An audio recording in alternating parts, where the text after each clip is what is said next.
ठरवू, पक्षश्रेष्ठींशी चर्चा करू।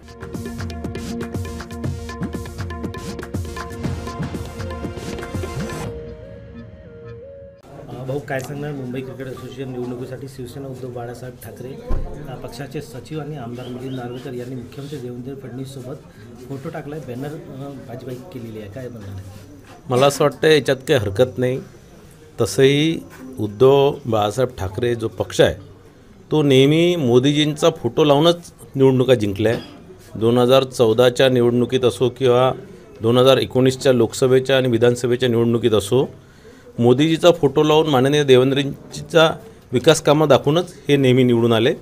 ज्यावेळेस यांनी माननीय मोदीजींचा आणि माननीय देवेंद्रजींचा फोटो काढला आपल्या बॅनरवरनं, त्यावेळेस लोकांनी यांचा सुपडा साफ केला। महाराष्ट्र जनतेने या सगळ्या उभाटाला यांची जागा दाखवली आणि म्हणून मला असं वाटतं त्यांना अक्कल काय म्हणतात घडली असणार आणि म्हणून ते माननीय देवेंद्रजींचा फोटो परत लावून स्वतःचा संपलेला अस्तित्व परत कुठेतरी सावरण्याचं काम उभाटा आणि उद्धव ठाकरेजी करतात आहे। त्यांनी सरळ अधिकाऱ्यांनी म्हटलं, गुन्हा दाखल झाला आहे तरी अधिकाऱ्यांनी दबावाखाली काम करू नये असं अजित पवार यांनी। निश्चितच ही सरकार माननीय देवेंद्रजी फडणवीसांची सरकार आहे। इथे कोणताही भ्रष्टाचार किंवा कोणताही दुर्व्यवहार सहन केला जाणार नाही।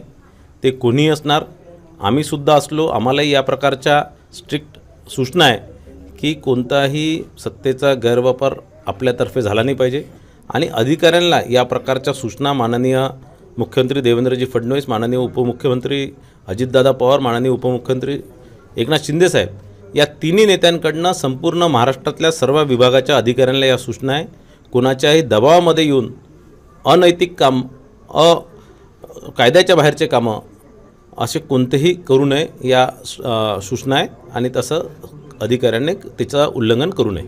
गुन्हेगारी जमीन नेत्यांनी जमिनी हीच सरकारची योजना असं रोहित पवारांनी म्हटलं आहे, त्याच्यावर रोहित पवारचा आरोप। बघा, रोहित पवारांवरती या प्रकारचे अनेक आरोप झालेले आहे, त्यांची ईडी चौकशी सुरू आहे, ते जामिनावर बाहेर आहेत आणि मला असं वाटतं की ज्या प्रकारे रोहित पवारांना जामीन भेटल्यानंतर ते स्वतः निर्दोष असल्यासारखे फिरतात आहे, मला असं वाटतं की रोहित पवारांकडे कुठेही दुसऱ्यांवरती बोट दाखवण्याकरता जागा नाही आहे।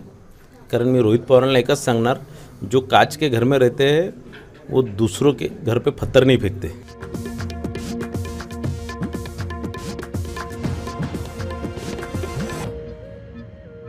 जालन्यामध्ये मोर्चा काढला होता, काय मागणी? ते मागणी आमची अशी आहे की 2 सप्टेंबरला जो GR काढण्यात आलेला आहे की कुणबी मराठा